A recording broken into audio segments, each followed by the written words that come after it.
Hello everyone. Ancient history की lecture series को continue करते हुए आज हम देखेंगे पार्ट 2 इंडस वैली सिविलाइजेशन के बारे में। तो पार्ट 1 ऑलरेडी अपलोड किया जा चुका है, आप देख सकते हैं उसे, डिस्क्रिप्शन बॉक्स में लिंक मिल जाएगा।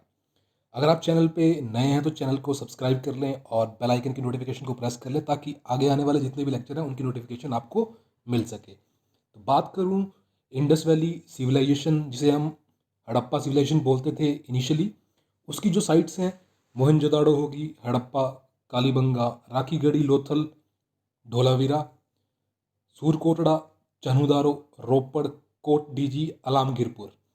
तो ये जो सारी साइट्स हैं इनके क्या क्या इंपॉर्टेंट फीचर्स हैं, जो ये ग्रेट बाथ वगैरह, सिटाडल, जो ये bronze dancing girl, Pashupatinath seal, ये सारी चीज़ें जो हैं कहाँ कहाँ मिली थी। एग्जामिनेशन में इस तरीके के क्वेश्चन पूछे जाते हैं, तो एक एक करके हम इन सभी को डिस्कस करेंगे। तो बात करूँ सबसे पहले मोहनजोदाड़ो की, तो इसको बोलते हैं माउंड ऑफ द डेड, यानी कि मरे हुए लोगों का टीला। इसकी जो लोकेशन है ये कहाँ है? इंडस नदी के किनारे पाकिस्तान में सिंध प्रोविंस में जो है मोहनजोदाड़ो पाया जाता था। यहाँ पर देखिए ग्रेट बाथ प्रेजेंट था। ग्रेट बाथ एक स्ट्रक्चर है जो कि माना जाता है कि यहाँ पर रिलीजियस पर्पस से इसको बनाया गया था, ताकि यहाँ पर लोग जो हैं डिप कर सकें, स्नान करते थे। और कई हिस्टोरियंस मानते हैं कि ये एक पब्लिक बाथ था।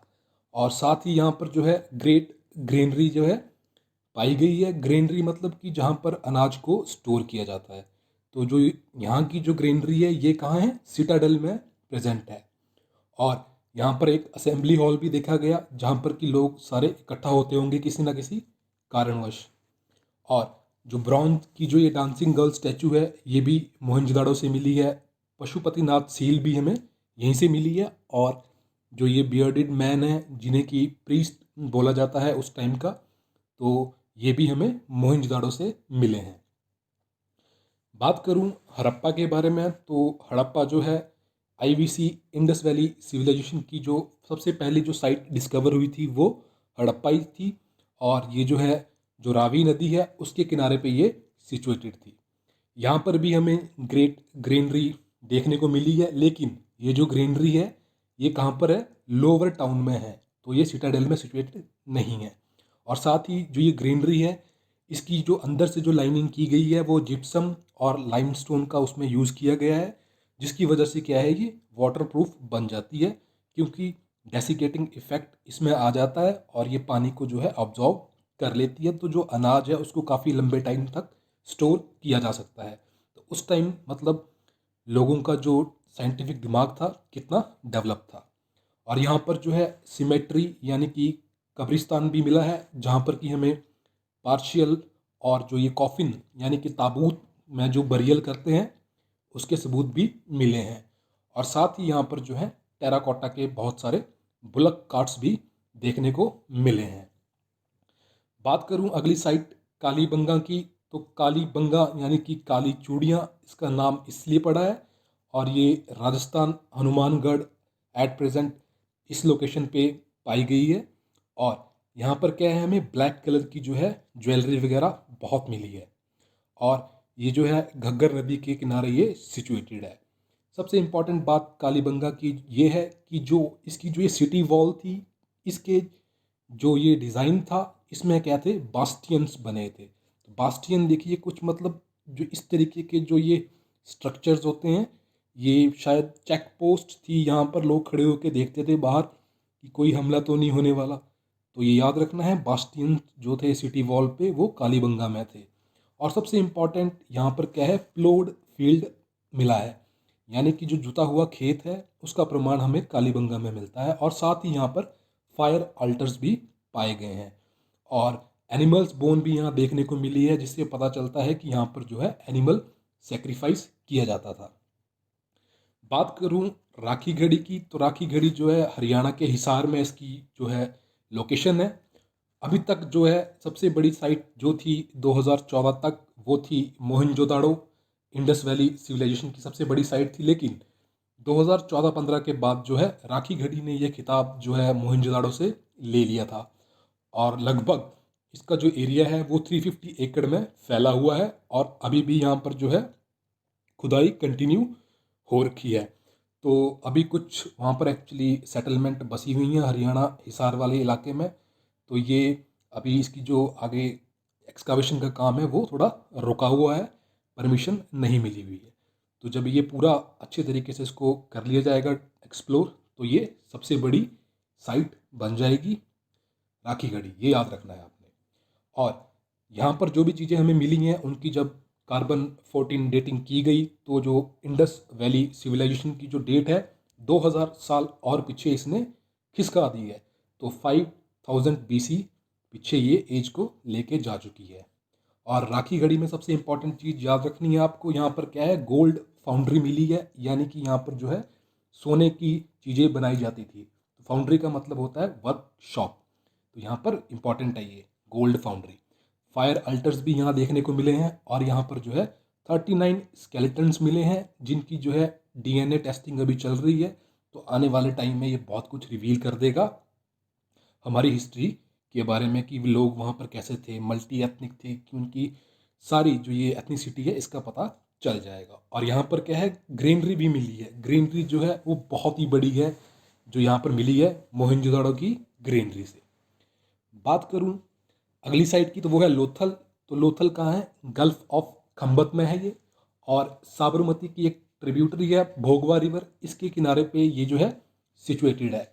और दुनिया का सबसे ओल्डेस्ट डॉकयार्ड जो है यहाँ प्रेजेंट है। और इस जो ये डॉकयार्ड है इसकी एक खासियत है कि यहाँ पर क्या है, ड्रेजिंग का इशू नहीं रहता था, क्योंकि इसको जो है नदी के थोड़ा सा साइड में किनारे में बनाया था, एक चैनल के थ्रू पानी ले जाके अलग से इसको बनाया था। तो इसकी वजह से जो सिल्टिंग की प्रॉब्लम थी यहाँ नहीं होती। तो ये बहुत ही एडवांस टेक्नोलॉजी थी उस टाइम के दौर की। और यहाँ पर क्या है, सबसे इम्पोर्टेंट जो बीड मेकिंग वर्कशॉप है यहाँ देखने को मिली है। और साथ ही टेराकोटा के जो हॉर्स फिगरीन है यहाँ पाए गए हैं। और जॉइंट बरियल, यानी कि एक औरत और एक मर्द का जो जॉइंट बरियल है यहाँ पर देखने को मिला है। ये भी एग्जामिनेशन में कई बार पूछा जाता है कि जॉइंट बरियल कहाँ पाया जाता है। और राइस का जो फर्स्ट एविडेंस है वो यहीं से मिला है, राइस हस्क यहाँ पर मिले हैं। बटन शेप्ड पर्शियन सील्स भी जो है यहाँ मिली हैं। तो इससे पता चलता है कि जो ये मेसोपोटामियन सभ्यता थी उनके साथ जो है ये ट्रेड करते थे। बात करूँ अगली साइड की, तो वो है धोलावीरा और सूरकोटड़ा। तो सूरकोटड़ा में क्या है, कहाँ पर है ये दोनों, कच्छ में है, गुजरात में। तो सूरकोटड़ा में क्या पाया गया है, बोन्स ऑफ हॉर्सेस मिली हैं। इकलौता एविडेंस है जहाँ पर कि ये इकलौता एक फिजिकल एविडेंस है जहाँ पर कि घोड़े के बारे में हमें पता चलता है। तो बोन्स ऑफ हॉर्स कहाँ, सूरकोटड़ा में मिली हैं। बात करूँ धोलावीरा की, तो धोलावीरा में क्या है, जो इसका जो ये ड्रेनेज सिस्टम था इनका, ये बहुत ही इलेबोरेटिव ड्रेनेज सिस्टम इनका था। और यहाँ पर जो है वाटर टैंक्स देखने को मिले जो कि बहुत बड़े बड़े वाटर टैंक्स हैं, और इनका यूज़ होता था इरिगेशन और ड्रिंकिंग पर्पस से। बात करूँ अगली साइड की, तो वो है सुख्त गेंदौर। ये भी एक पोर्ट सिटी है जो कि बलूचिस्तान पाकिस्तान में पाई जाती है। तो बलूचिस्तान का जो कोस्ट है, मकरान कोस्ट, वहाँ पर ये जगह सुख्त गेंदौर पाई जाती है। और सबसे इम्पोर्टेंट जो इसके बारे में है वो है कि ये जो है वेस्टर्न मोस्ट साइट है इंडस वैली सिविलाइजेशन की। बात करूं चन्हुदारो की, तो चन्हुदारो जो है 130 किलोमीटर दूर है, किससे, मोहनजोदाड़ो से। और यहाँ पर जो है कोई भी सिटाडेल नहीं है। और जो यहाँ पर हमें क्या है, बहुत सारी जो है वर्कशॉप देखने को मिली है, जिसकी वजह से बोला गया कि ये जो था चन्हुदारो एक इंडस्ट्रियल टाउन था, और यहाँ पर मोस्टली जो है आर्टिसंस जो है यहाँ रहते थे। तो बोला जाता है कि ये जो है मोहनजोदाड़ो को जितना भी जो इंडस्ट्रियल वर्क होता था वो चन्हुदारो में होता था। तो ये चन्हुदारो एज अ सपोर्ट था मोहनजोदाड़ो सिटी के लिए। बात करूं कोट दीजी की, तो ये क्या है, सिंध में एक साइट है जो कि मोहनजोदाड़ो के नज़दीक पाई जाती है। रोपड़ है पंजाब में, अलामगीर है यूपी में मेरठ के पास। अलामगीर के बारे में एक बात इंपॉर्टेंट है कि ये जो है ईस्टर्न मोस्ट साइट है इंडस वैली सिविलाइजेशन की। अब बात करता हूँ कि आखिरकार जो ये इंडस वैली सिविलाइजेशन है इसका डिक्लाइन क्यों हुआ। तो कुछ नेचुरल फिनोमिनन्स थे, अर्थक्वेक, फ्लड वगैरह, इनको कारण बताया गया कि इनकी वजह से जो है ये ख़त्म होगी धीरे धीरे। और साथ ही इंडस जो रिवर थी, बोला गया कि इसने जो है अपना कोर्स चेंज कर लिया था, तो इसलिए जो है पानी की सप्लाई कम हो गई थी, या फिर पानी जो है इंडस रिवर का वो बिल्कुल ड्राई अप हो गया था। तो ये भी रीज़न बोले जाते हैं। और साथ ही जो सरस्वती नदी है वो तो बिल्कुल ही सूख गई थी। ये सारे एक्सप्लेनेशन दिए जाते हैं इसके डिक्लाइन के। सबसे इम्पॉर्टेंट जो थ्योरी समझाती है इसके डिक्लाइन को वो है इकोलॉजिकल इम्बैलेंसेस, जिसमें बोला गया कि जो सिंध वाला एरिया था ये एक जो है ड्रॉट प्रोन एरिया था। यहाँ पर रेन बहुत कम हो गई थी, जिसकी वजह से जो है ज़मीन एरिड होना शुरू होगी और एग्रीकल्चर यहाँ पर डिक्रीज़ कर गया, जिसकी वजह से जो है फसलें नहीं होगी, अनाज नहीं मिला और जितने ये सिटीज़ थी सारी तबाह हो गई थी। तो मोस्ट एक्सेप्टेड थ्योरी जो है इकोलॉजिकल इम्बैलेंसेस की है। और साथ ही जो ये लोग थे, इन्होंने क्या है, इरिगेशन के लिए इन्होंने कोई कनाल्स वगैरह नहीं बनाई थी। ये मोस्टली डिपेंड करते थे जो रिवर्स हैं उस पर, जो फ्लड आता था, नेचुरल फ्लड आता था, उसके ऊपर ये डिपेंड करते थे इरिगेशन के लिए। तो ये सबसे बड़ा कारण भी हो सकता है, क्योंकि इन्होंने कोई मेजर्स नहीं लिए थे इरिगेशन के लिए, तो फसलें फिर कहाँ से उगनी थी, तो ये भी बोला जाता है। और साथ ही लास्ट में बोला गया कि यूरेशिया से जो है, स्टेपीज से जो है आर्यंस ने इन्वेड किया इनकी तरफ और इनको मार दिया, और कई फॉरेन इन्वेजन्स भी हुए। इसको रिस्पॉन्सिबल बोला जाता है decline of Indus valley civilisation के कारणों में। तो सबसे इंपॉर्टेंट है इकोलॉजिकल इम्बैलेंसेस। तो जैसे इसकी लेट फेज चल रही थी, तो धीरे धीरे क्या हुआ, जो ये सारे लोग जो ये सिंधु नदी के आसपास जहाँ बसे हुए थे, इन्होंने क्या किया, late phase Indus valley civilisation के टाइम पे जो है इन्होंने शिफ्ट करना शुरू कर दिया था गैंजेटिक प्लेन्स वाले एरिया की तरफ, क्योंकि वहाँ पर इनको पानी का सोर्स मिल गया था। तो धीरे धीरे जो है हम देखेंगे कि भाई जो इसकी जो ये लेट फेज़ की जो साइट्स हैं, राखी गढ़ी, रोपड़ वगैरह, तो इस तरफ जो लोगों ने शिफ्ट करना शुरू किया था, क्योंकि वहाँ पर जो था इंडस वाला एरिया ये ड्रॉट प्रोन या सूखा पड़ चुका था। एक बात आपको और बता दूँ कि जो इंडस वैली सिविलाइजेशन है, यहाँ पर आयरन का कोई भी यूज़ नहीं हुआ है, अभी आयरन नहीं आया है।